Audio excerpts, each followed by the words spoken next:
was about, began to use it in his own writing, and embedded it into the body of the museum development. It continues today. The Ski Archives program has a board. Everybody has a board. This one happens to be 40 people strong. It is an amazing board. It's the most doer-oriented board I've been around. And that board provides a direct link into the museum in helping to develop the process by which the Ski Hall of Fame members for the Intermountain region are nominated. They run through a peer review process, and the board for the Ski Archives recommends to the board for the Engen Museum candidates to be honored each year. That it's a huge effort. You'd be amazed at what it takes to do that. In addition, we are constantly running temporary exhibits into the museum as Connie so desires, and we are always working to help the museum as it refreshes its presentation and works to develop that which attracts people back again and again and again.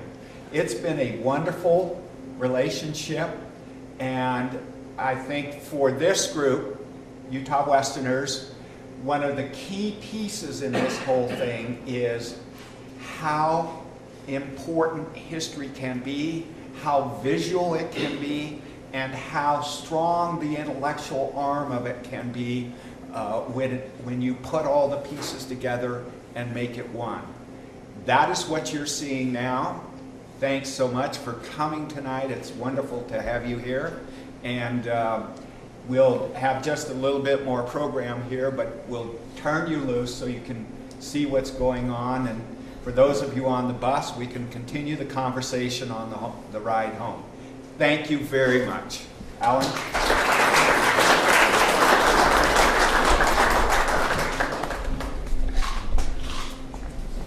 Thank you, Greg, for your comments. I can't tell you how important that this guy, Dr. Greg Thompson, has been in this whole process. He is a giant in terms of ski history in this area, and is, for me, has been just a tremendous asset and a supporter of everything that I've been able to do. He did mention Sue Raymer, and you're probably wondering why she isn't up here talking a little bit tonight.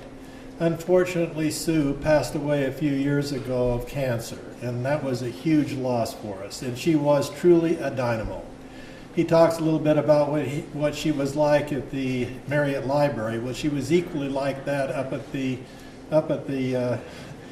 ski resort at our ski school at Alta. Nobody wanted to go up against Sue Raymer because she could talk you down. Anybody could. You just didn't want to mess with that lady. But she was just a wonderful lady. The other thing that I wanted to just bring to the forefront is that when we decided that we wanted to go forward with an idea of tagging on beyond what had already been started with the Ski Archives, we thought about doing a museum. And so we thought a little bit, and we said, well, if we are going to do a ski museum, maybe we ought to have a figurehead, and that figurehead happened to be my father. And this came about really a part of a family discussion, and I have to be honest with you as to how it occurred, and my wife will smile when I tell a story a little bit about this. But the reason why we decided to build a museum was really because we didn't know what to do with all Dad's trophies. He had a whole house full of them, and we were thinking about, well, when Dad isn't around anymore, what are we going to do with all of these awards? It's too bad, because he has certainly done a phenomenal job of putting forth one of the greatest records in American skiing that has ever happened. And so we went in with this idea of let's build a museum. Well, let me tell you something. If I'd have known then what I know now about building a museum, I don't think any of us that got involved in this would have done it. Because there wasn't a one of us, not a one, initially that started with this that knew anything about building a museum, a ski museum. And we started just like Greg did with the Ski Archives program. We started with virtually $0. But I'll tell you that the people who came in behind us that put forth tremendous amount of energy, and we had a tremendous board. A lot of the members of our board with the foundation were all the same people that were part of the Ski Archives board. So we had the commonality going forward in both areas at the same time. And with the Quinney family and the Eccles family, and I just can't say enough about both of them because they really put in the power funds that were necessary to put forth this particular facility right here. Without them, we wouldn't have this facility. We did go through a lot of growing pains, and I could spend all night talking about growing pains with you, but here's a little bit of the highlights of what happened over the years.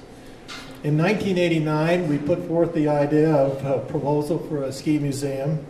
In 1993, we got the approval from the IRS to claim nonprofit status for us, and that was really key important in raising money. If you can't claim to have nonprofit status, 501c3, you're not going to get very far at all. So when we got that, that was a huge step. In 1999, we had a formal site dedication. We had it right here at this site. There was nothing here except the land. But one of the highlights, and I give Greg a lot of the credit for this, is that we had, since this particular property that we sit on right here used to be sacred land with the Native American community in this area, we decided that it was only appropriate that we have a special blessing for it. And we did have, who was it that was? Clifford Duncan, who was a Ute tribal elder. Am I saying that correct, Greg? I think he was an elder. Came up here with his full Indian garb and did just a phenomenal blessing that actually blessed the site that we had at that time. We did an official groundbreaking in 2000. The building was turned over to the Salt Lake Olympic Committee in 2001 in November because we had a special agreement with the SLOC that if they gave us this particular site right here, which is a prime spot, you all have to agree that it really is a good spot, that we would turn over the building so that it could be used during the Olympics. And it was a media center. That's the way they used it during the Olympic Games.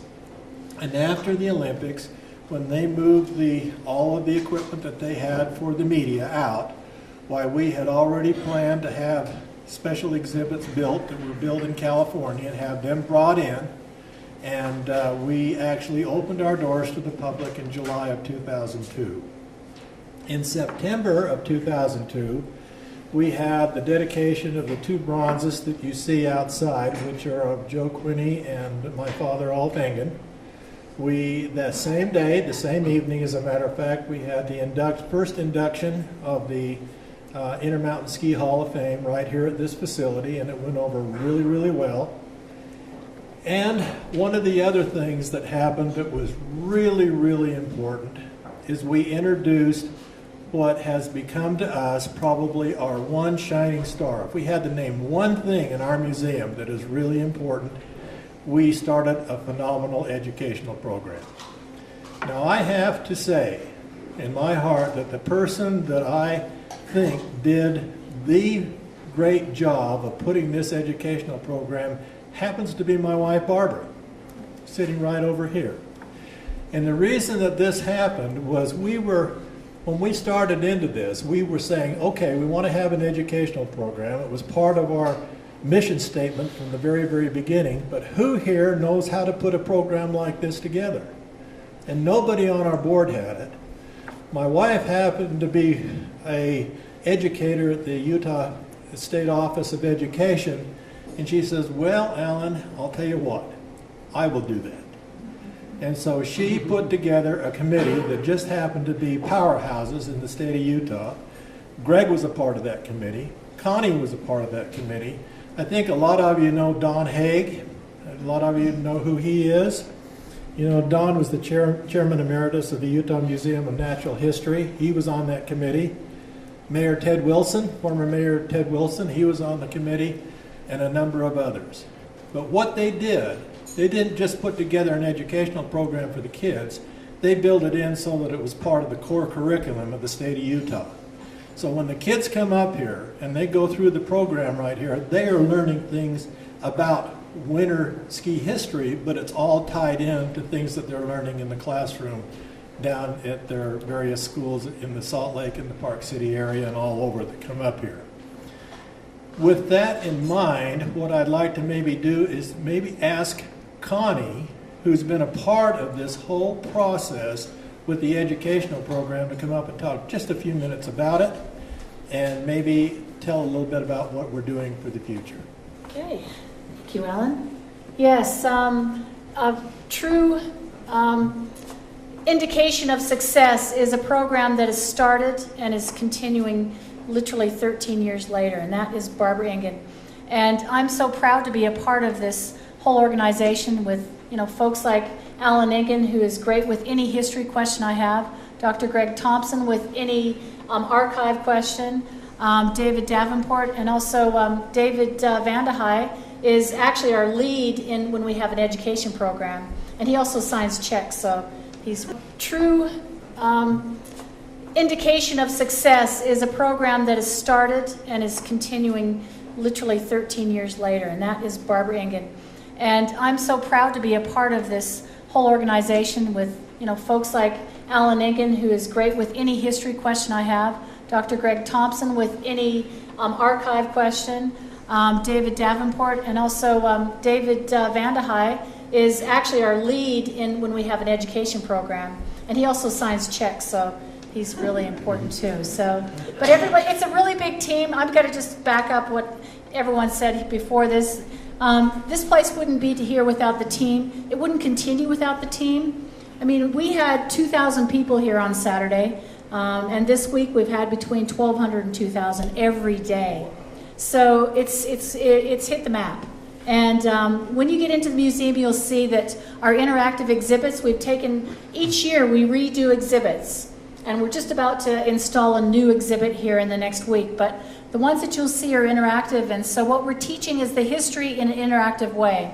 And we're developing all the time. So, and that's thanks to the board and the people who have just, you know, gone before me speaking. So I just wanted to say that first and foremost, because this wouldn't be here without you. I'm just the instigator. I love education because I was a teacher, first and foremost in Australia in the outback. And I just love kids, and I think that's our future. And I think when kids learn the history, then we're going to have a really good nation. And our education program is so fun. First of all, we target Title I kids who wouldn't normally get the opportunity to come to the Utah Olympic Park. And secondly, we also target the Summit County kids, because as those people who went on the bus tour with me, we want those children to come here and to train on these facilities and to learn about the history of why we have the economy we do in the Park City, Summit County area, because we are, you know, so blessed to have all of the ski resorts and all the history of snow sports right here in Utah. So those are our target markets. They're grade 4s, as Alan said, core curriculum, grade 4 core curriculum, and we actually have to turn schools away. Because once the teachers get up here and they see the program, they want to come year after year. So this year we're going to try to start targeting schools who haven't been here for the last 13 years. But how the program works is really fun. They arrive here on the bus, and keep in mind some of these kids do not own snow boots or coats, and so their teachers actually have to organize to have the trip either like in September when it's not too cold, or in May or June, because they don't have the actual clothes to wear. So when these kids go up the canyon, sometimes it's the first time they've been up the canyon.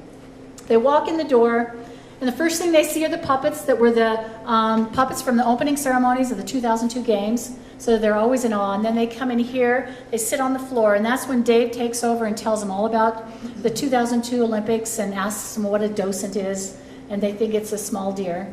But we're getting there. We're educating a little bit.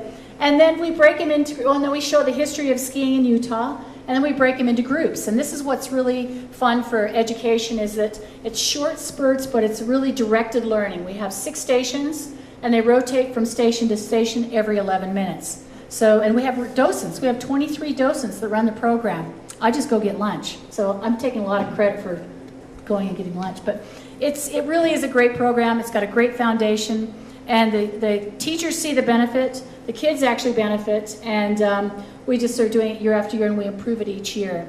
But basically, that's our education program. And if any of you have grade 4 connections, my card is on the table. Please call me, and we can make sure we get them. We only do it once a week. We usually have about 35 to 42 schools each year. So we are busy all year long. But thanks for being here, and I'm looking forward for you to come out and get into the museum and try our interactive exhibits and see the history of sport. Thank you, Ellen. Thank you, Carmen. Now, I promised you that we weren't going to sit and talk all night, and I really could if you would give me the opportunity. I could spend all night talking about this facility and what has gone into it over the years. I will close by saying how proud I am of this facility. When we started out, our vision was to start with a small A-frame building. And it really was. And you'll see it here in just a minute on with a little video that we had. But that was our dream. If we could get a little A-frame someplace placed in a location where it would be easy access for people to come to, we thought that would be great. And that would be kind of the cornerstone of highlighting and showcasing the many awards that my father had done over the years. Well, it took on a life of its own.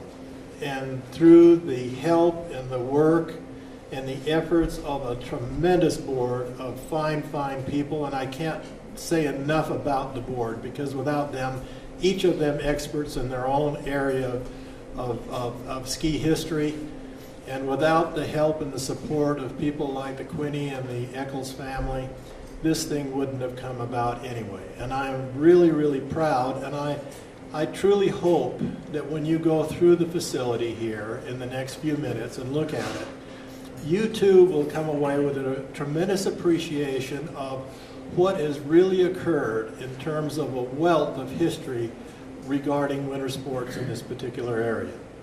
I would like to just close here, and then I'll open up for a few minutes of questions and answers before we quit. But I've got a little 4-minute film that just takes a few minutes to look at, and it was taken at the time we did the grand opening here back in 2000. So with that, Connie, with a little luck, let's see if we can make this a habit.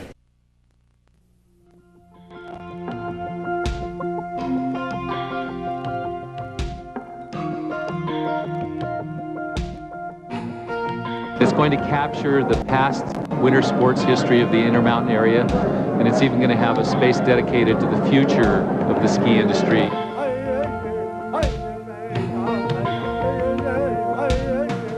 Back in 1989, Alan Engen told me about a dream that he had about building a little A-frame cabin in the woods somewhere over at Alta that he could put all of his father's awards in.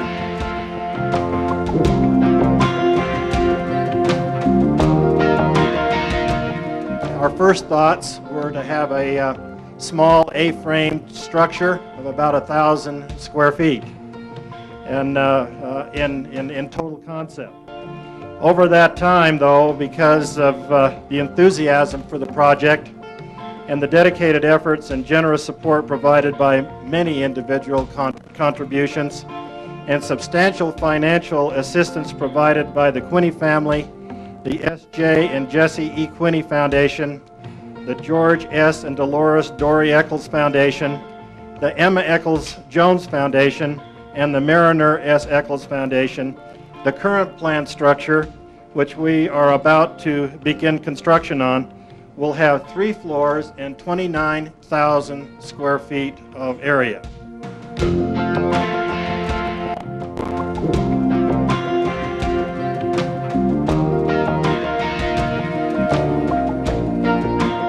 The 2 namesakes, Joe Quinney and Alf Engen, are at the forefront of Utah ski history, and during their lifetimes were close personal friends.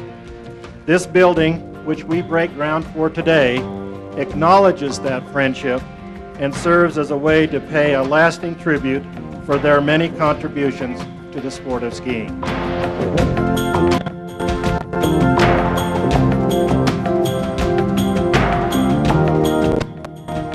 Thank you for understanding the importance of preserving our heritage so that legacy can be passed on to future generations. Starting next summer 2002, the Quinney Center will welcome the public with the opening of the Engen Ski History Museum. A museum which, through numerous informative and innovative exhibits, will chronicle the rich heritage of skiing in Utah.